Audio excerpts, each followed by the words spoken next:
എന്തായാലും ബന്ദിമോചനം ഏത് നിമിഷവും ഉണ്ടാകും എന്ന് തന്നെയാണ് വിവരങ്ങൾ. അതിനായി കാത്തിരിക്കുകയാണ് ലോകം. അഫ്താബ് റഹ്മാൻ കൂടി ചെയ്തിട്ടുണ്ട്. അഫ്താബ്, എന്തായാലും ഗസയിലെ വെടിനിർത്തലിന് പിന്നാലെ ചെങ്കടൽ വഴിയുള്ള ചരക്ക് നീക്കം അത് സാധാരണ രീതിയിലേക്ക് നീങ്ങും എന്ന പ്രതീക്ഷ ഷിപ്പിംഗ് കമ്പനികൾ വെച്ച് പുലർത്തുന്നുണ്ട്. അതുപോലെ തന്നെ ഇസ്രായേൽ വഴി പോകുന്ന കപ്പലുകൾക്ക് നേരെ ഹൂത്തികൾ ആക്രമണം തുടങ്ങിയതോടെ ഈ ഷിപ്പിംഗ് നിരക്കുകളൊക്കെ വലിയ രീതിയിൽ വർദ്ധിക്കുകയും ഒക്കെ ചെയ്തിരുന്നില്ല. അപ്പോൾ എത്ര ആകാംക്ഷയോടുകൂടിയാണ് ഈ ചെങ്കടൽ വഴിയുള്ള ഈ ഗതാഗതം പഴയ രീതിയിലേക്ക് മാറുന്നതിനെ ഗൾഫ് രാജ്യങ്ങൾ അടക്കം ഉറ്റുനോക്കുന്നത്?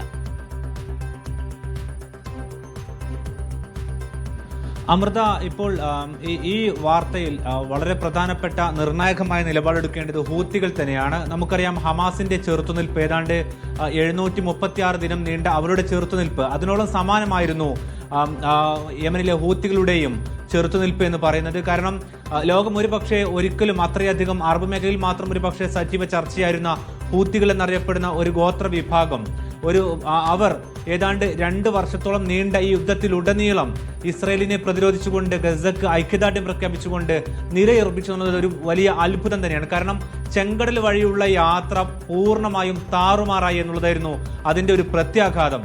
എന്ന് വെച്ചാൽ ലോകത്തെ വൻകിട ഷിപ്പിംഗ് കമ്പനികളായ മേഴ്സ്ക്, ഒപ്പം തന്നെ എവർഗ്രീൻ, ഹെപ്പക്ലോയിഡ് ഇതുപോലെയുള്ള വൻകിട കമ്പനികളെല്ലാം തന്നെ ചരക്കുനീക്കം നടത്തിയിരുന്നത് ഈജിപ്തിലെ സൂയസ് കനാൽ വഴിയായിരുന്നു. ഇതുവഴി പോകാൻ സാധിക്കാത്ത വിധം ആക്രമണം നടന്നു എന്ന് മാത്രമല്ല, അതിന് തിരിച്ചടിയായിക്കൊണ്ട് ഇസ്രായേലിന്റെ ഭാഗത്തു നിന്നും US-ന്റെ ഭാഗത്തു നിന്നും ബ്രിട്ടന്റെ ഭാഗത്തു നിന്നും നിരന്തരം എന്നോണം ഹൂത്തികൾക്ക് നേരെ ആക്രമണം നടന്നു. അവരുടെ നേതാക്കളെ വധിച്ചു.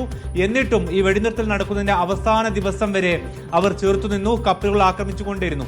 പക്ഷേ ഇതിന്റെ ഒരു വലിയ പ്രത്യാഘാതം, ഇത് ആഗോളതലത്തിൽ ഉണ്ടാക്കിയ ഒരു ആഘാതം വലുതാണ്. ഷിപ്പിംഗ് നിരക്കുകൾ 3 ഇരട്ടി 4 ഇരട്ടിയായി വർദ്ധിക്കുന്ന സാഹചര്യം ഉണ്ടായിരുന്നു.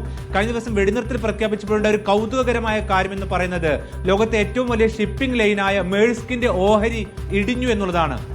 ഇത് തരത്തിലുള്ള മാജിക്കാണ്. അതായത് ലോകത്തെ ഷിപ്പിംഗ് ലൈനുകൾ ഒന്നടങ്കം നിരക്കുകൾ വർദ്ധിപ്പിച്ച സാഹചര്യമായിരുന്നു നേരത്തെ ഉണ്ടായിരുന്നത്. അപ്പോൾ വെടിനിർത്തൽ നടക്കാൻ പോകുന്നതെന്നറിയുമ്പോൾ അവരുടെ ഓഹരികൾ താഴേക്ക് ഇടിയുകയാണ്.